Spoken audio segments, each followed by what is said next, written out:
안녕하세요. 바른투자 커뮤니티 주식부자 양성소 멘토를 맡고 있는 이빨톡톡입니다. 오늘은 수익 스토리 영상 한번 올려보겠습니다. 시스템 반도체 전체적인 흐름이 보여진다. 제가 메모리 반도체 수익 스토리 올려드리고 하다가 메모리 반도체는 영상에서 이거는 좀 이제 자리가 신규 편입하기에는 좀 부담스러운 자리까지 올라왔다 라는 코멘트를 하면서 시스템 반도체 이제 좀 봐야 되겠다 라는 이야기를 했습니다.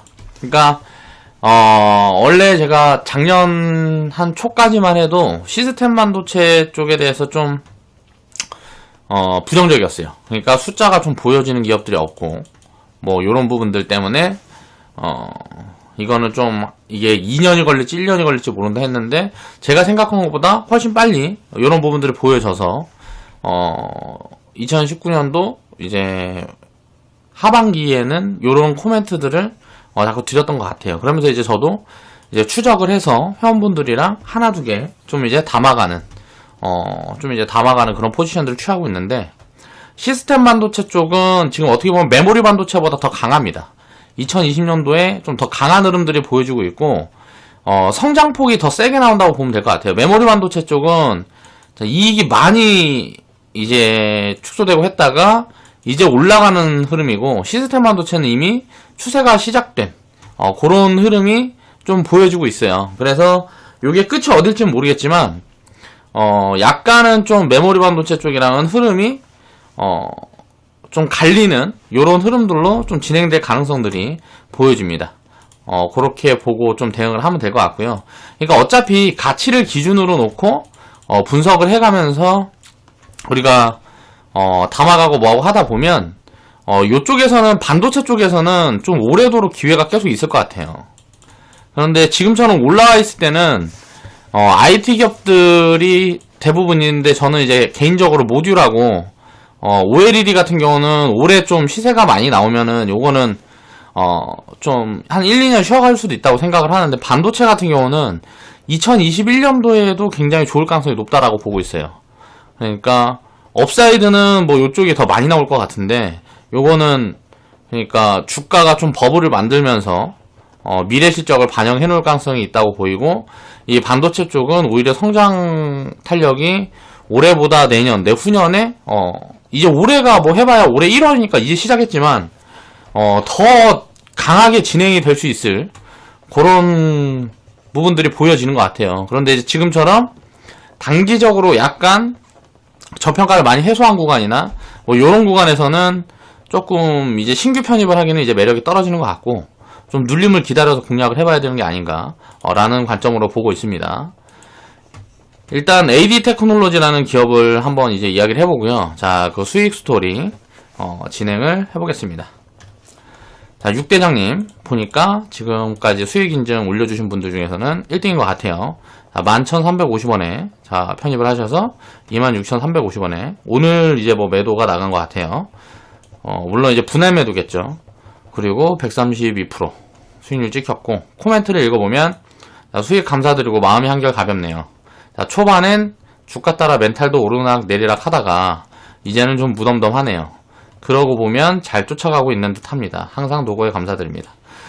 이게 지수가 지금 좀 올라오고 이제 계좌가 흐름이 좋으니까 멘탈이 잡히는 걸 수도 있어요. 다시 이제 흔들리게 되면 또 멘탈이 흔들릴 수 있는데, 항상 어떤 노이즈가 발생을 해서 이게 많이 무너지고 뭐하고 하는데 저평가 구간에 들어선다 그러면 좋은 기회라고 생각을 할 수 있는 그런 마인드를 가지고 있어야 됩니다. 그러니까 2018년도 2019년도의 경험이 있기 때문에 이런 깊은 조정들도 있을 수 있고요. 한 달짜리, 무슨 3개월짜리 이런 짧은 조정들도 언제든지 주식 투자를 하다 보면 계속 겪게 돼요. 근데 그런 구간들이 밸류 부담이 없는 구간에서는 항상 굉장히 좋은 기회가 된다. 장기적으로 보면 그런 관점을 가지고 그렇게 수익률이 잘 안 찍히고 막 하는 구간에 최대한 좀 이제 잘 모아가고 계좌를 좀 탄탄하게 만들 수 있는, 그러니까 포트폴리오를 좀 구축해 나갈 수 있는 그런 마인드적인 접근이 주식 투자에서 사실 수익을 내고 하는 것들보다 가장 중요한 것 같습니다. 그러니까 그런 부분들에 대해서 그런 경험들을 차곡차곡 이렇게 누적해 가셨으면 좋겠어요. 우리 회원분들은. 자, 수익 내신 모든 분들 축하드립니다. 자, 박성현님 수익 축하드리고요. 진기스카님도 축하드리고요. 판타지아님 축하드리고 원지가요님도 축하드립니다. 그리고 또 요정을 갖고 계시는데 인증 안 올려주신 분들도 다 축하드려요. 자, 보면 AD 테크놀로지는 어떤 회사냐를 보면, 자, 2014년도에 대충 찍힙니다. 그리고 상장을 이 시점에 해요. 그리고 나서 이제 어떻게 해요? 공모 받고 뭐하고 하니까 이제 회사에 돈이 들어가니까 투자가 진행이 되죠. 근데 이 투자가 1년 만에 끝날지 2년 만에 끝날지 3년 만에 끝날지는 아무도 모르는 거예요. 근데 이 투자가 진행되는 동안에도 주가가 많이 올라왔다. 그럼 이런 부분들이 이미 예정이 돼 있었고 그런 부분들이 주가에 미리 반영이 돼 있었다. 이런 부분들을 나중에 이제 보면은 보여지는 거예요. 그런데 이거를 숫자가 보여지지 않는 부분에서는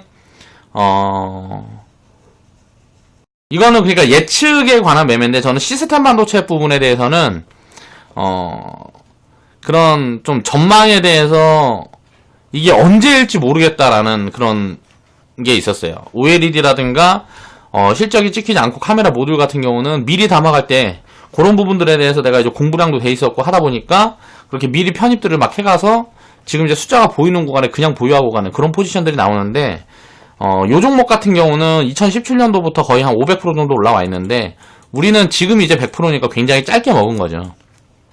이런 흐름들을 항상 생각을 하면서 기업들의 내용을 차근차근 공부해 나가다 보면 좋은 기회가 꾸준히 발생을 한다 라고 생각을 하시면 될 것 같습니다. 자, 2018년도에는, 그러니까 2014년도에 600억, 700억 나오던 매출이, 자, 투자가 진행이 된 다음에 2018년도에는 자, 1100억으로 늘었습니다. 그런데 이게 2019년도에는 매출이 거의, 자, 3분기까지 한 1400억 나오는데, 이게 뭐 300억, 400억, 600억 이런 식으로 나와요. 3, 4, 6 뭐 이런 식으로 나와요. 그러니까 4분기까지 나오면 거의 한 2000억은 나올 것 같아요. 그런데 이제 2020년도에 내년에 보니까, 자, 하이닉스에서 메모리 컨트롤러 IC 공급 계약을 체결했는데 이게 계약금만 452억이야. 그러면, 자, 이게 하이닉스에서 계약금이 452억이면, 계약금이 보통 이제 뭐 절반 이상 주진 않잖아요. 그럼 최소 1000억 이상은 SK 하이닉스에서 매출이 찍을 수 있겠구나. 그리고 다른 업체들에서 뭐 이것저것 추가하면, 자, 2019년도 매출 이상은 만들어낼 가능성이 굉장히 높겠는데, 라고 볼 수가 있겠죠. 요런 부분에서 제가 아주 좀 공부가 좀 덜 돼 있는 거는, 이게 SK 하이닉스에다의 매출 비중이 어느 정도 되는지, 그러면 대충, 총 매출이 대충이라도 감이 잡힐 테니까 그런 부분들을 좀 체크를 해보면서 이제 보유하면서 공부를 해가는 그런 관점으로 보고 있고요. 자, 시총은 이제 2000억, 2200억 정도, 지금 한 2200억인가 300억인가 됐고요. 주가가 최근에 급등을 해서, 자, 반도체 팹리스 업체고, 주요 사업을 보면 반도체 소재의 설계 및 제조, 그러니까 팹리스 업체예요.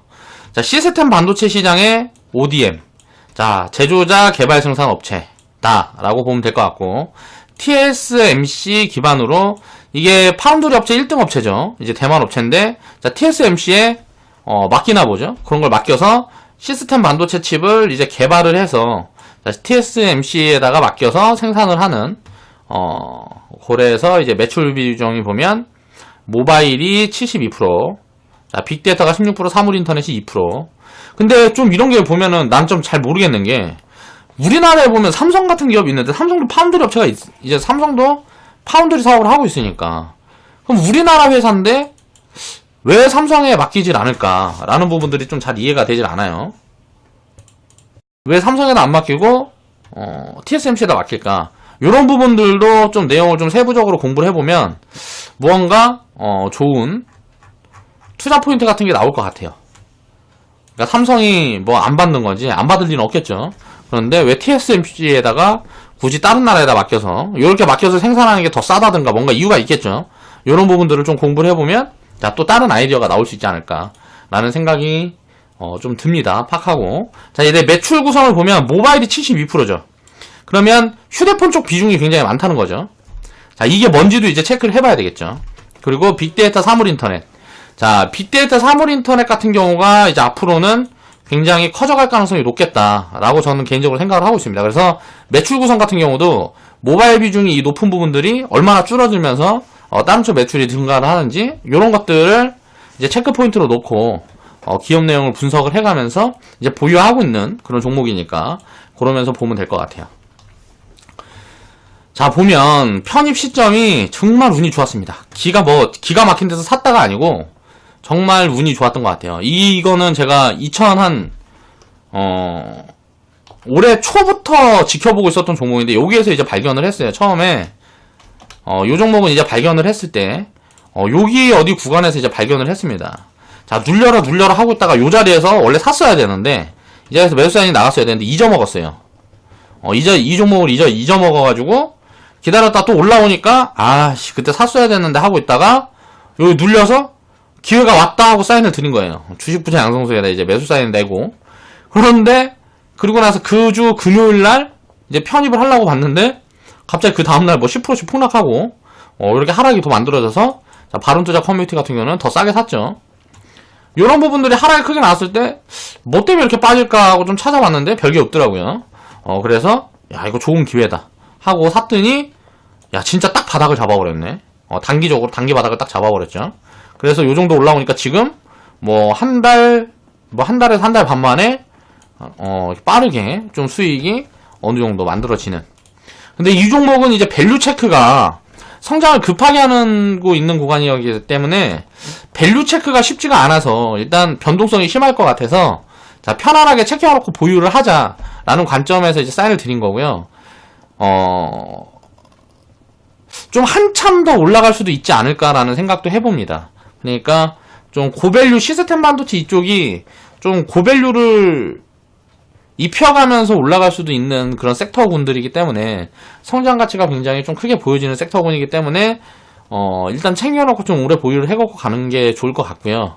그런데 이거는 이제 중간에 타는 거는 밸류 체크가 굉장히 어려워서 자, 크게 조정이 들어오지 않는 이상 좀 신규 편입 포지션들은 잘 나오지 않을 것 같다 라고 생각을 해보시면 될 것 같습니다.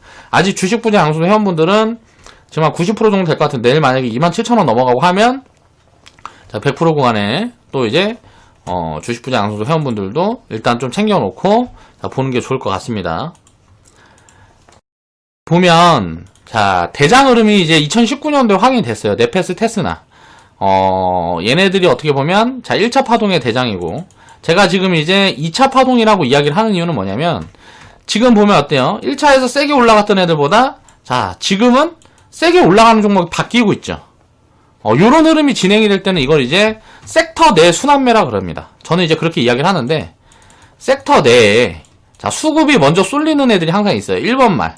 자, 1번으로 먼저 쏠렸던 애가 이제 테스나하고 네페스예요. 그러니까 이거는 밸류 매력이 그렇게 많이 보여지는 구간들이 아니기 때문에 요 구간이나 요 구간이 밸류 매력이 많이 보여지는 구간이 아니기 때문에 상승력이 제가 잡고 있는 기준에서는 모질라서 편입을 못하는 거예요. 이 당시에는 숫자가 안 보일 때라서 저는 시스템 반도체 쪽은 숫자를 좀 보고 사야 된다라고 생각을 했어요. 그래서 편입을 못했던 부분들이고 그래서 이제 1차 파동의 대장주들은 놓쳤는데 두 번째 올라가는 것들은 좀 운이 좋아서 잡았죠.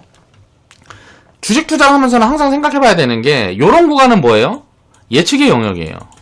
자, 숫자가 보여지지 않습니다. 근데 앞으로 요렇게 될 거다라는 예측을 가지고 편입을 하는 거니까 시간이 얼마나 걸릴지가 불확실한 거예요. 그럼 요런데 편입해 있는 비중들도 무조건 있어야 됩니다. 지금 이런 자리에 있는 것들이 뭐냐면 빅데이터 쪽이에요. 빅데이터 쪽에서도 뭐 이제 핀테크라든가 뭐 요런 쪽들은 보여요. 핀테크 보안 또 요런 쪽들은 실적이 보이는데 뭐 사물 인터넷이라든가 그런 부분들에 대한 거는 숫자가 좀 잘 안 보입니다. 그러니까 그런 것들은 공부량이 더 많아야 되겠죠. 그래서 그런 종목들은 보면 요런 자리에 있다. 그러면 앞으로 뭐 2년 3년 지나가면 상승률이 굉장히 크게 나올 수 있다라고 생각을 하고 요 종목들도 지금 어느 정도 비중을 채워보려고 우리는 이제 보고 있는 쪽입니다. 그래서 시작은 사실 2016년도부터 자, 시작을 했는데 2016년도에는 어때요? 2016년도에는 메모리 반도체가 세게 올라갔습니다. 2017년도까지 올라갔는데 시스템 반도체 관련 기업들은 2016년도, 17년도에 쉬었죠. 그리고 2018년도에 어때요? 메모리 반도체 관련주들은 자, 폭락이 나왔어요. 시스템 반도체 때는 그때부터 올라왔어요. 자, 이게 반도체 내에서도 지금 순환매 흐름이 이렇게 보여지고 있다. 라고 생각을 하시면 될 것 같습니다. 그러면 지금 올해에서 2020년도에서 2021년도까지는 올라갈지 어쩔지는 모르겠어요. 이거는 가봐야 알 것 같고, 2020년도에는 일단 시스템 반도체 쪽이 좋을 것 같은데, 메모리 쪽보다 더 셀 것 같아요. 흐름이 더 셀 것 같은데, 작년부터, 이제 올해 2019년도부터 이제 움직였다고 보면 어때요? 올해가 이제 2년차 정도 되는 거죠. 그럼 만약에 버블 구간까지 들어가는 종목들은 어때요? 또, 메모리 반도체처럼 폭락이 나오는 구간들이 만들 수 있다라고 언제든지 생각을 하고, 대응을 해야 돼요. 왜 그러냐면, 반도체 같은 경우는 사이클이 변동성이 굉장히 큰 섹터군입니다. 그래서 비중 조절을 할 때도 항상 미리미리 수익도 챙겨가고 하면서 비중을 미리 줄여놓고, 또 이런 관점으로 이제 밸류에 맞춰서 운영을 해야 된다는 거죠. 여기서 보면 자, 한번 이제 죽고 막 투자가 들어가게 되면 한 2, 3년을 이런 식으로 쉬어요. 그러니까 추적이 안 되게 쉬기 때문에 이렇게 이익이 나오다가 예를 들어 시가총액이 뭐 1000억이었으면 이런 식으로 쉬어버리면 이게 뭐 반토막 나오고 막 시가총액이 막 300억까지 내려가고 막 이런 식으로 된단 말이에요. 그랬다가 다시 움직일 때는 막 1500억에서 막 3000억까지 움직이고 막 이렇게 돼요. 그러면 500%, 1000% 막 이런 식으로 변동성이 굉장히 크다는 거죠. 그렇지만 이런 흐름들만 잘 타면 굉장히 수익을 크게 낼 수 있는 섹터군이기 때문에 지금은 그런 타이밍이 약간 왔다 라고 생각을 하고 좀 시스템 반도체 관련주들도 아직도 지금 안 움직인 종목들이 많이 보여집니다. 근데 숫자가 지금 안 보이는 종목들이 좀 있어요. 지금 당장 숫자가 안 보이는데 이제 업황은 잡혀가고 있는 종목들이 있으니까 이런 종목들 좀 찾아보면 기회를 잡을 수 있을 것 같습니다. 지금부터도 수익 스토리 영상에서도 이 팹리스 관련 업체들 수익 스토리 영상을 좀 2020년도에는 꽤 많이 올려드릴 수 있지 않을까 라는 생각도 하고 있어요. 자, 포착을 보면 이때 이제 포착을 했어요. 여기에서 보면 요 구간에 제가 이제 봤다 그랬죠. 그때부터 이제 추적을 하고 있었습니다. 자, 그때부터 추적을 하고 있다가 요걸 살라고 이제 한 1년을 기다렸죠. 요때는 이제 살까 기다릴까 막 고민을 하다가 타이밍을 놓쳤어요. 근데 원래는 샀어야 되는데 이 타이밍을 놓쳤고, 그러니까 더 빠질 것도 같은데 막 이러면서 이제 기다렸던 거죠. 그러다 요 구간에 이제 좀 확인을 하면서 이제 받았던 그런 구간이고, 지금은 보면 시스템 반도체 쪽에서 DB하이텍이 먼저 움직이고 그 다음에 좀 가장 강한 흐름을 보여주는 종목을 운이 좋게 우리도 이제 가지고 있게 됐다. 그러니까 투자는 항상 기다려서 사고 기다려서 파는 이런 훈련들이 돼야 하는 것 같습니다. 그래서 그런 부분들은 또 운도 이제 작용을 하고요.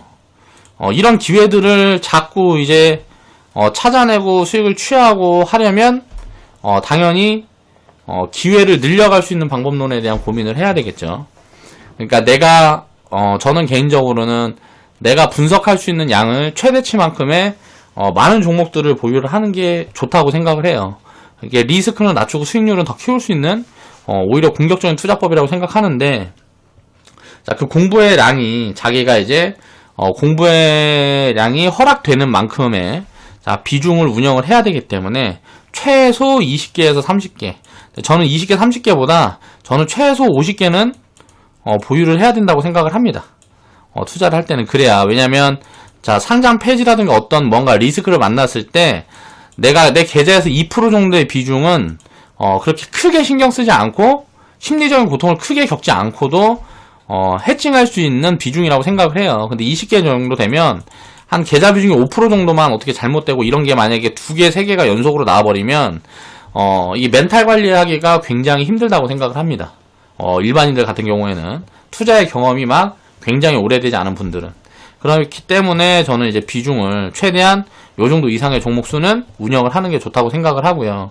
그런 부분들에 대해서 스스로 고민을 해보고 끊임없이 공부를 해가야 이런 기회들을 잡아갈 수가 있다 라는 관점으로 오늘의 수익 스토리 영상은 마무리 해볼게요. 자, 시스템 반도체 관련된 기업들이 아직도 움직일 종목들이 좀 많이 보여지는 것 같아요. 이쪽에서는 메모리 반도체 쪽에서는 좀 지금 살 자리가 많이 잘 안 보여지는 것 같아요. 종목들이 주가가 너무 좀 올라와 있어서 눌림을 기다려야 될 것 같고, 시스템 반도체 쪽에서는 아직도 움직이지 않은 종목들이 좀 많이 보여지니까 그런 종목들 좀 찾아서 골고루 좀 편입을 해놓으면 좋은 결과 있지 않을까 하는 생각이 드네요. 자, 오늘 영상 마무리하겠습니다.